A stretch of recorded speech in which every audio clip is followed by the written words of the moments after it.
Na aula de hoje, nós vamos estudar o que nós chamamos de princípio de Le Chatelier, né? É o deslocamento do equilíbrio.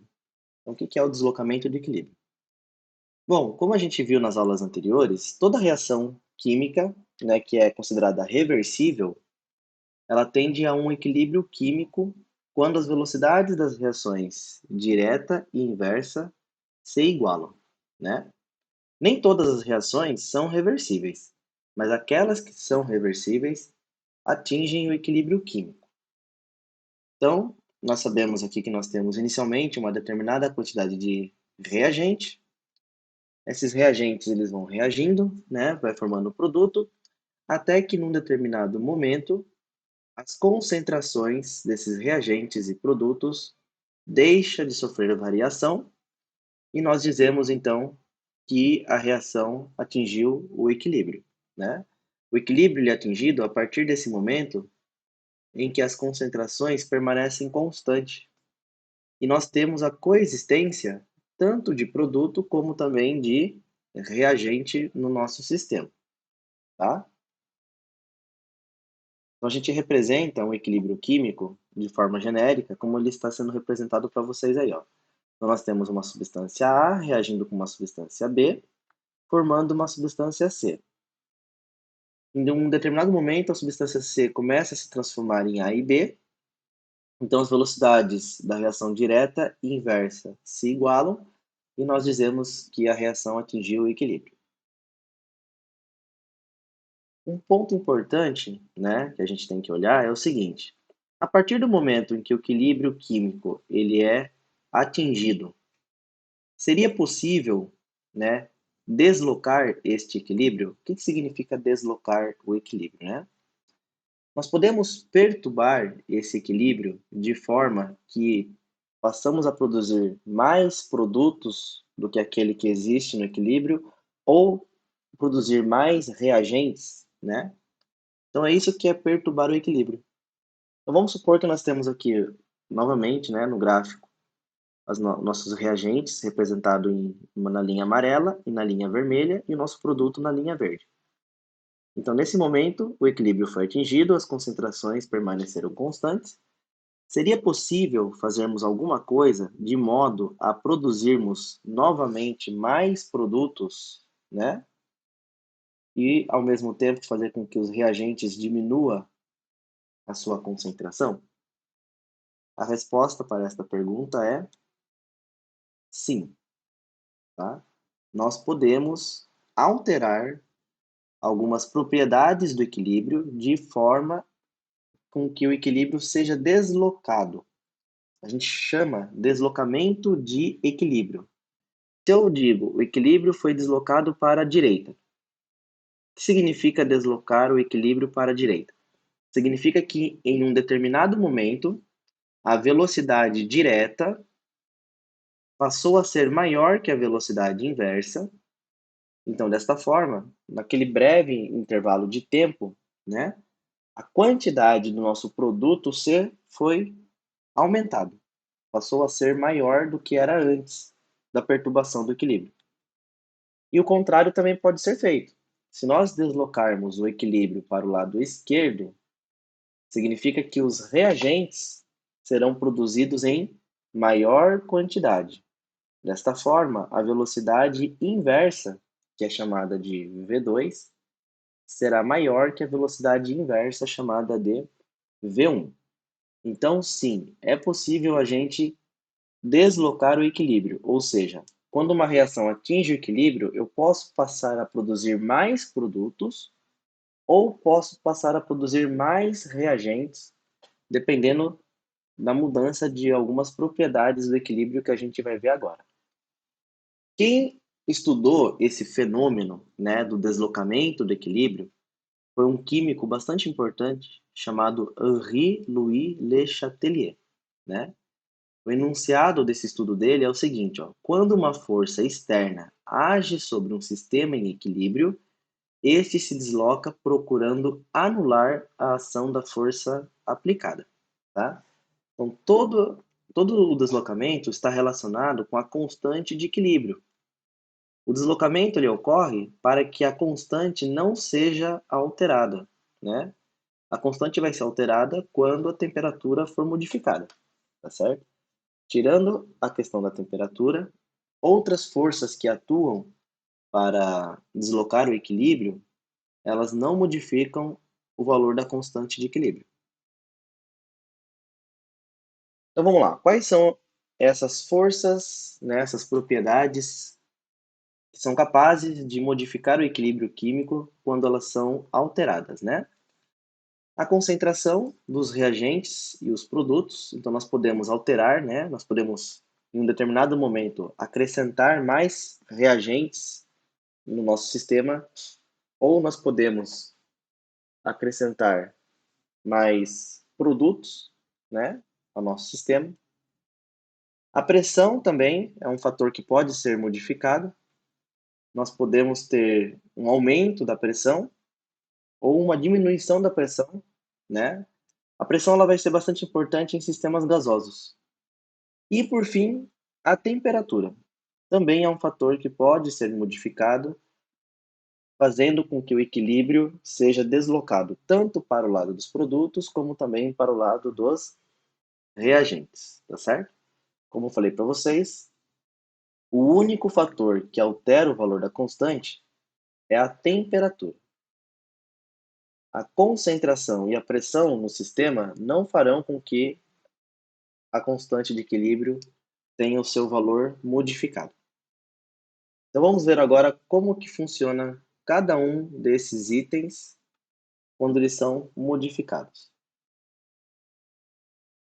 Então a concentração a gente verifica o seguinte: quando nós aumentamos a concentração de qualquer substância, seja ela reagente, seja ela produto da reação, o aumento da reação vai favorecer o equilíbrio no sentido de consumir a substância adicionada.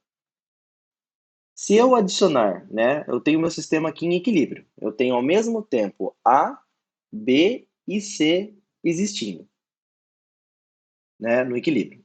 Se eu aumentar a quantidade de A, ou seja, eu abro meu sistema e coloco mais reagente A no meu sistema.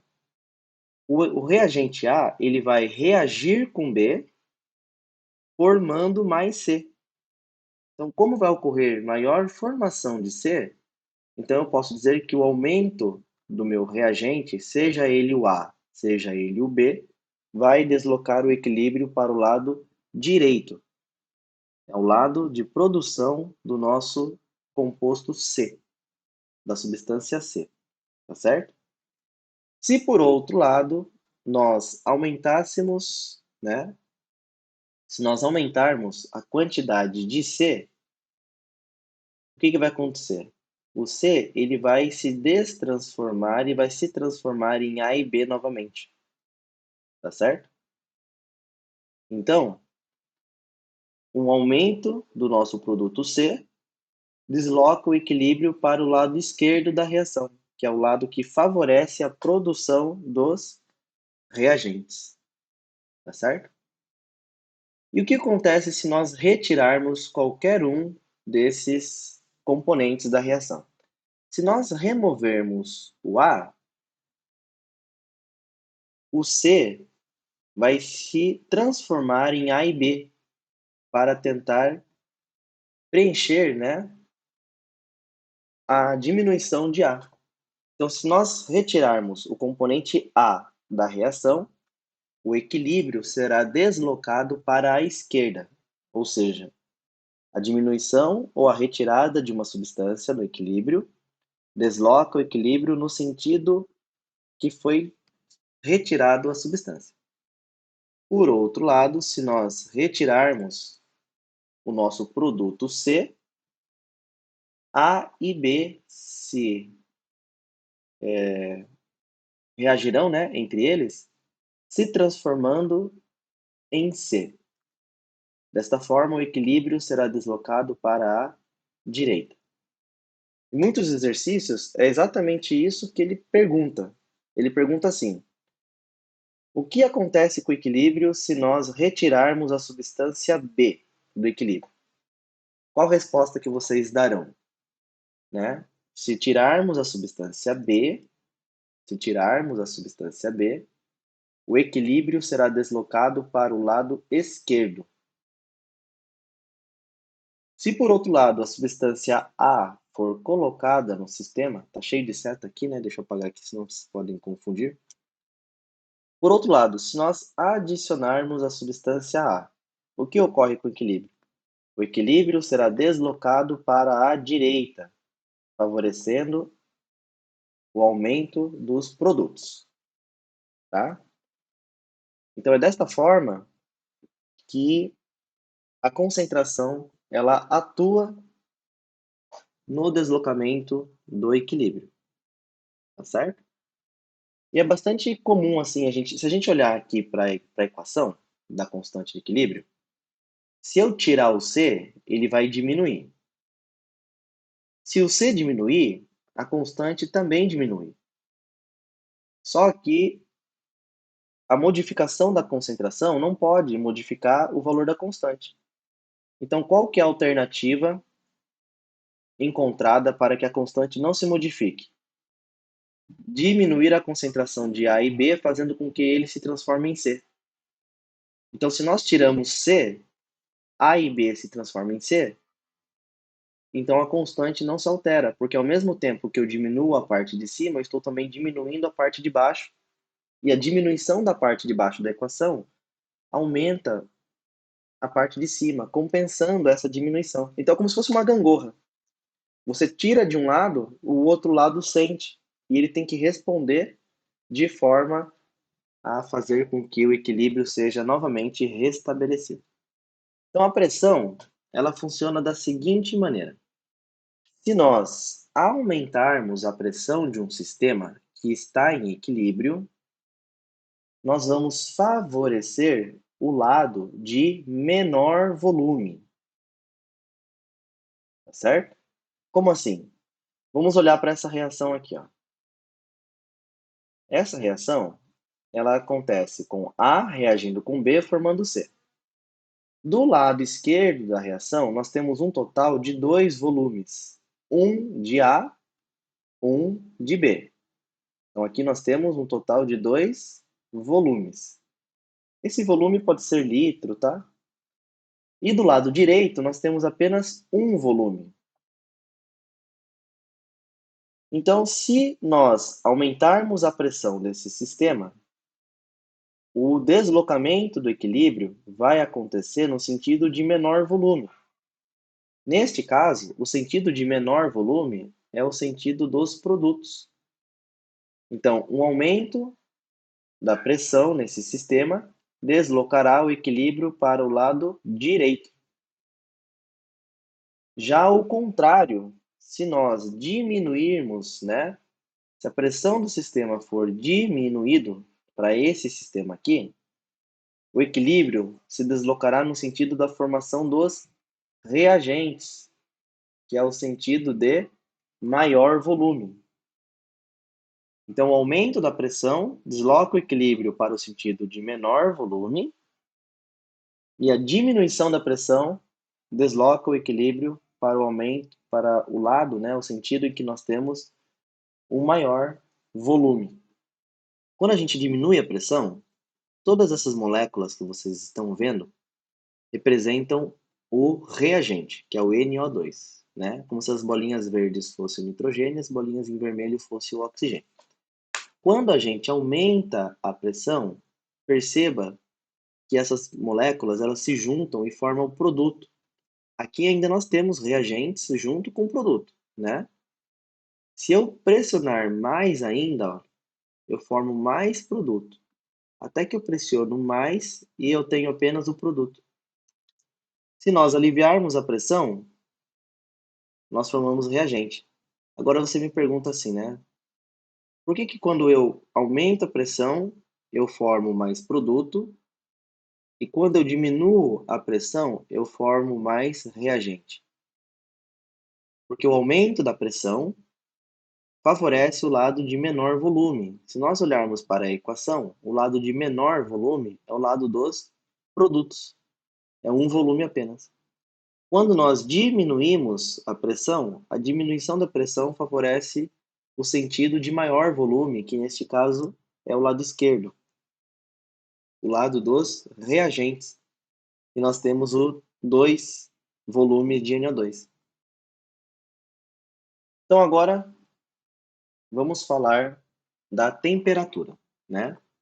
A temperatura é o único fator que desloca o equilíbrio e que ao mesmo tempo altera o valor da constante, tá? Isso foi falado lá nas primeiras aulas de equilíbrio químico, que a temperatura modificava o valor da constante. Então vamos pegar como exemplo esta reação da produção da amônia. Esta reação, ela é uma reação exotérmica. Por que ela é exotérmica? Porque o ΔH dela é negativo, significa que a energia está sendo jogada para fora, né? Se nós aumentarmos a temperatura, o que acontece com o equilíbrio químico, né? Acontece o seguinte: o aumento da temperatura favorece o lado endotérmico. Se nós aumentarmos a temperatura, nós deslocamos o equilíbrio no sentido endotérmico da reação. Já por outro lado, a diminuição da temperatura favorecerá o sentido exotérmico. Então, para essa reação, como o ΔH dele é negativo, portanto ele é exotérmico, significa que o sentido da esquerda para a direita é exotérmico. E também significa que o lado oposto, ou seja, da direita para a esquerda, é endotérmico. Então, desta forma, se nós aumentarmos a temperatura, nós vamos produzir mais reagente, tá? Porque o lado esquerdo desta reação é o sentido endotérmico da reação. Por outro lado, se nós diminuirmos a temperatura, a diminuição favorece o sentido exotérmico, e o sentido exotérmico é da esquerda para a direita. Então, nós deslocamos o equilíbrio para a direita, produzindo mais amônia, que é o nosso produto. Tá certo? Então, o aumento ou a diminuição da temperatura vai alterar o sentido dependendo de cada reação. O aumento da temperatura vai favorecer o sentido endotérmico, que neste caso é o lado direito para o lado esquerdo, e a diminuição da temperatura favorece o lado exotérmico, que para esta reação é o sentido da esquerda para a direita. Então, nós podemos dizer que a diminuição da temperatura desloca o equilíbrio para o lado direito e o aumento da temperatura desloca o equilíbrio para o lado esquerdo. A reação de transformação do dióxido de carbono em monóxido de carbono, representada pela equação a seguir, é muito importante para alguns processos metalúrgicos. Aí ele dá a reação para a gente, nós podemos notar que essa reação ela é endotérmica. Tá? A constante de equilíbrio desta reação pode ser expressa em termos das pressões parciais, uma vez que nós temos componentes gasosos, né? E ele pergunta o seguinte, ó, qual é o efeito sobre este equilíbrio quando? Letra A, adiciona-se carbono sólido. Quando a substância ela é sólida, eu já falei para vocês isso na aula anterior, quando a substância é sólida, ela não entra na constante de equilíbrio. Ou seja, a adição de C de carbono não vai alterar o equilíbrio, porque ele está no estado sólido. E pelo fato de estar no estado sólido, ele não faz parte da equação da constante de equilíbrio, então ele não altera a constante de equilíbrio. A substância sólida não altera o equilíbrio, certo? Na letra B ele pergunta, o que acontece se nós aumentarmos a temperatura? Bom, nós já observamos que esta reação ela é endotérmico. né? Ela tem um ΔH positivo. Então, se nós aumentarmos a temperatura, o aumento da temperatura favorece o lado endotérmico, que é o lado direito. Então, o aumento da temperatura produzirá mais monóxido de carbono, tá? E por fim, ó, as respostas estão todas aí. Por fim, não menos importante, o catalisador. O que acontece com o equilíbrio químico quando a gente coloca um catalisador? O catalisador ele não desloca o equilíbrio químico, ele apenas aumenta a velocidade com que a reação vai acontecer. A reação vai chegar mais rápido, inclusive, no equilíbrio, mas ele, a partir do momento que o equilíbrio foi atingido, a reação não pode mais ser alterada pelo catalisador, a não ser que você, como eu falei, aumente a temperatura. Vamos lá, para o segundo exercício. Na preparação do ácido sulfúrico, em uma das etapas do processo ocorre a seguinte reação de equilíbrio. Para favorecer a produção do trióxido de enxofre, ou seja, o nosso produto, é conveniente, letra A, aumentar a temperatura. Ó, verifique o ΔH é menor que zero. Se o ΔH é menor que zero, significa que essa reação ela é exotérmica. Uma vez que ela é exotérmica, ela será favorecida com a diminuição da temperatura e não com o aumento. Então, todos os itens que tiver aumento de temperatura, nós vamos jogar fora. Então, a letra A não pode ser, a letra D também não pode ser, né?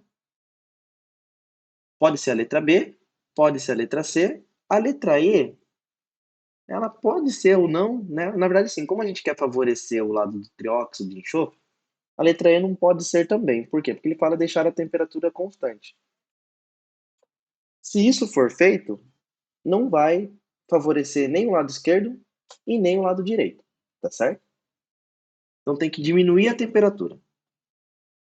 Agora, se a gente diminuir a pressão, a diminuição da pressão, como está dizendo no item B, favoreceria o sentido de maior volume, que é o lado esquerdo. Nós temos 2 volumes de SO2 e 1 volume de oxigênio, que são 3 volumes.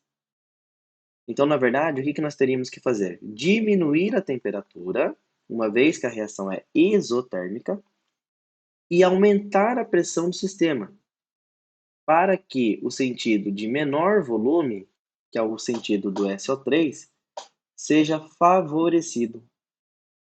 Tá certo?